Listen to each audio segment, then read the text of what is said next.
안녕하세요. 정선비 정한울입니다. 오늘 저희 채널에 또 이제 오랜만에 저희 손님이라 그러면 좀 그런가요? 게스트라 그래야 될까요? 하여튼 유명하신 분을 모셔서 오늘 좀 소개를 해드리려고 합니다. 반갑습니다. 저는 음악 유튜버로 활동하고 있는 추더입니다. 안녕하세요. 반갑습니다. 네, 제가 다름 아니라 네. 작년부터 사탕을 너무 많이 먹어가지고 이가 약간 불길하거든요. 그래서 임플란트 이런 걸 많이 알아봤는데 네.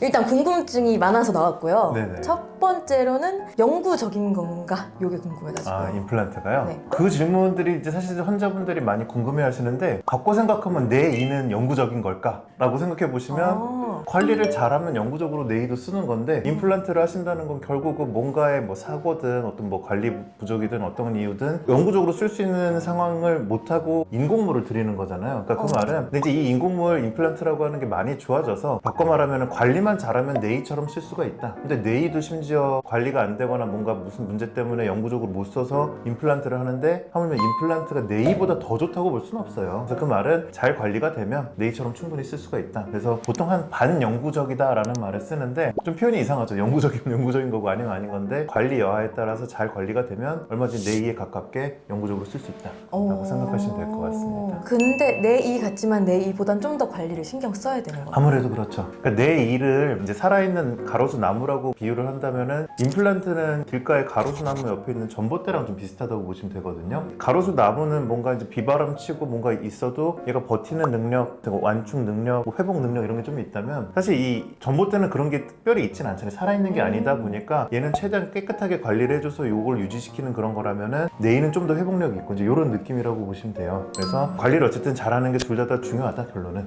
네.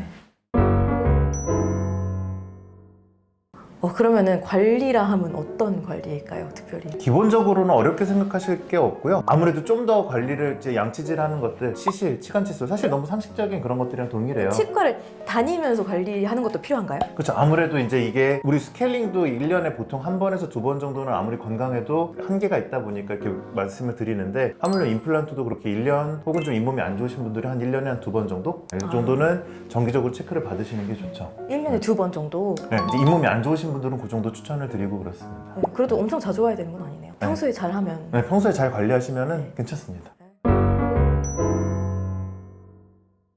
이래서는 안 되겠지만요. 죽을 때까지 하나의 관리만 할 수 있다면 양치질은 당연히 하고 그 외에 워터픽, 치간칫솔, 가글 중에 어떤 관리가 제일 최선일까요? 어려운 질문이긴 하네요. 근데 이제 정확하게 말씀하신 게 제일 중요한 건 양치질이긴 합니다. 네. 그리고 저라면은 뭐 저뿐만 아니라 아마 모든 치과의사들이 이 질문 받으면 아마도 치간칫솔을 1번으로 꼽지 않을까 싶습니다. 정말요? 네. 그러니까 쉽게 생각하면 우리가 치아를 양치질하는 건 바깥에를 우리가 청소해 주는 건데 치간칫솔은 우리 칫솔로 조금 덜 닿을 수 있는 이게 이라면 잇몸 이렇게 덮고 있는 거다 보니까 이 사이사이를 닦아줄 수 있는 게 치간칫솔인 거거든요. 근데 가글은 이제 이 치아랑 잇몸뿐만 아니라 혀라든지 공간을 좀 세척해주고 이제 관리해주는 그런 것들인 거고 그리고 워터픽도 나쁘진 않죠. 근데 워터픽이 도달할 수 있는 영역들이 아무래도 이제 한정돼 있다 보니까 일반 양치질로 커버가 안 되는 영역을 좀 더 관리해준다는 면에서는 역시 치간칫솔이 저라면은 1번으로 말씀드릴 것 같긴 합니다. 다이소에 1,000원짜리 이런 거. 좋습니다. 얼마나 좋습니다. 치간칫솔 이런 것들은 이제 뭐 비용 이런 거라기보다 아무래도 이게 또 솔도 작고 금방 망가지니까 글쎄 뭐 비싸고 좋은 것도 있겠지만 더 중요한 건 그 정확한 사이즈를 쓰는 거랑 습관되는 게 제일 중요하죠. 네. 저는 특별히 촬영을 많이 하니까요. 네네. 이런 치과 치료 있을 때 붓기가 항상 제일 걱정되거든요. 혹시 아. 그 임플란트랑 붓기가 좀 연관이 있을까요? 있죠. 아무래도 임플란트도 수술이다 보니까 우리가 임플란트가 크게 임플란트를 수술하는 단계가 있고 이제 수술해서 이 머리를 만드는 보철이라고 하는 이 만드는 단계 두 단계로 나뉘는데 머리를 만들 때는 당연히 붓기 이런 건 신경 안 쓰셔도 되는데 이제 수술하는 거는 아무래도 이게 잇몸 수술인 거다 보니까 약간의 붓기가 발생을 하죠. 근데 이게 이제 상황마다 조금씩 다르기는 해요. 예를 들어서 어떤 경우는 이가 다 이미 빠져 있는 데에서 임플란트를 하는 경우도 있고 어떤 경우는 그런데 뼈 이식이 동반돼서 뭔가 좀 더 부가적인 수식을 해야 되는 경우도 있고 어떤 경우는 임플란트 해야 되는데 이미 염증이 좀 많은 경우도 있고 그게 이제 하나 일을 할 수도 있고 여러 개를 할 수도 있고 이게 워낙 다양하긴 한데요. 가장 단순하게 우리가 다 이제 이 빠지고 충분히 아물어져 있는 그런 상태에서 임플란트를 하는 경우는 일반적으로 그렇게 붓지는 않습니다. 네, 생각보다 우리가 거꾸로 이를 빼는 것보다 오히려 덜 부을 수도 있어요. 테크닉 여하에 따라서 요새는 이제 절개를 안 하고 하는 그런 술식도 있거든요. 그러니까 잇몸을 안 째고 바로 하는 임플란트를 넣는 그런 술식도 있는데 그런 술식들은 굉장히 안 붙습니다. 결론은 염증이 좀 많거나 상황이 좀 안 좋거나 뼈가 많이 없어서 뭔가 해줄 게 많거나 범위가 넓거나 할수록 붓기가 좀 더 있을 수가 있는데 이제 그렇지 않은 경우들은 굉장히 안 붙는 경우도 많이 있으니까 항상 붙는다라고 볼 수는 없는데 상황마다 좀 다르다라고 말씀드릴 수 있을 것 같습니다.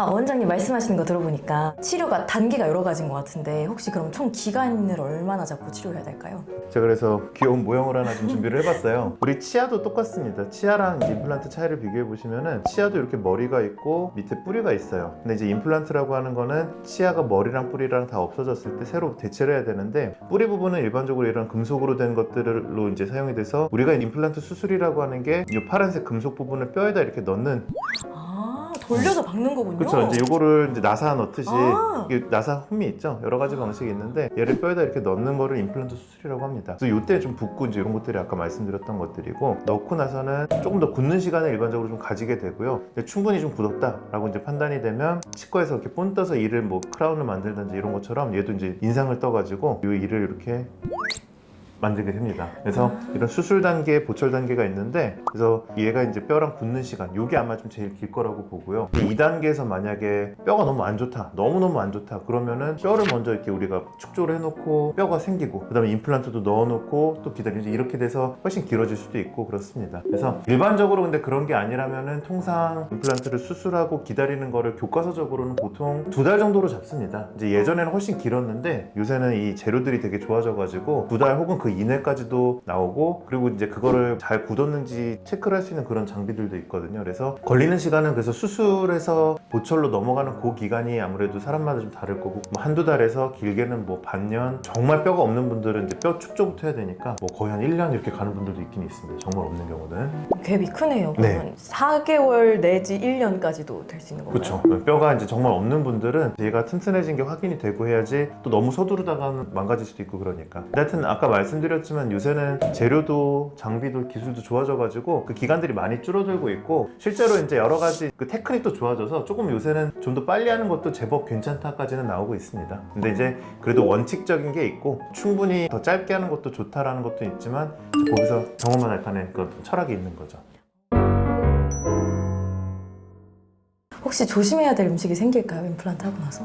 조심해야 될 음식이라. 근데 사실 이제 임플란트를 너무 어렵게 생각 안 하셔도 되는 게 내 이랑 사실 좀 비슷합니다. 근데 다만 내 이만큼 더 좋다라고 보기는 어렵다 보니까 내 이에 안 좋은 것들을 똑같이 임플란트도 안 좋아요. 그래서 뭐 예를 들어서 너무 딱딱한 거 임플란트도 인공물인데 예를 들어서 뭐 엿이라든지 이렇게 질긴 거 딱딱한 거 그쵸 이런 것들 고구마 말랭이. 네, 그런 것들은 아무래도 안 좋고 근데 사람들이 딱딱한 거는 반사적으로 좀 피하시는데 질긴 음식들이 내 치아에도 사실 안 좋고 관절도 안 좋은데 임플란트에도 제일 안 좋습니다. 왜냐면은 우리 아까 전봇대 생각해 보시면은 전봇대가 힘을 요거는 왠지 잘 받을 것 같은데 이런 힘은 어떨까요? 좀 약하겠죠. 네. 그 질긴 거는 우리가 그냥 통상적인 씹는 게 여러 가지 복합적으로 당연히 되는데 그런 힘들은 일반적으로 잘 버티지만 이런 거엔 좀 취약합니다. 이런 식으로. 그래서 그 말은 이제 이런 막 갈리고 뭐 이렇게 질긴 거 이렇게 막 으깨고 움직이고 이제 이런 것들이 그 특방압이라 그러거든요. 옆에서 가하는 힘 이런 것들이 조금 아무래도 좀 더 약하긴 하죠. 아니면 치과에서 가장 피하라고 말씀드리면 뭐 마른 오징어,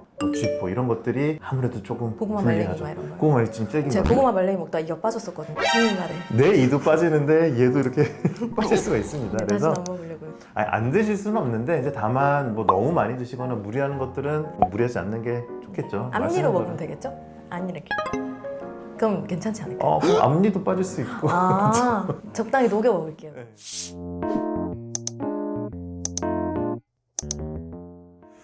네, 오늘 이렇게 귀하신 분 모시고 좀 너무 다 아시는 내용일 수도 있지 않나. 저는 뭐 맨날 보니까 그렇게 느끼는데 어쨌든 궁금하신 점들을 제가 최대한 좀 쉽게 설명을 드린다고 해봤는데 좀 어떠셨나요? 저는 생각보다 겁이 많이 없어진 것 같아요. 생각보다 발치보다도 오히려 별게 아닌 것처럼 계속 말씀을 해주셔서 그래서 좀 겁이 많이 없어진 것 같아요. 네, 오늘은 그래서 이제 이 임플란트에 대해서 좀 간단히 이제 궁금하신 부분들에 대해서 제가 좀 답변을 해드리는 시간을 가져봤고요. 네, 영상이 도움이 되셨다면 구독과 좋아요 부탁드릴게요.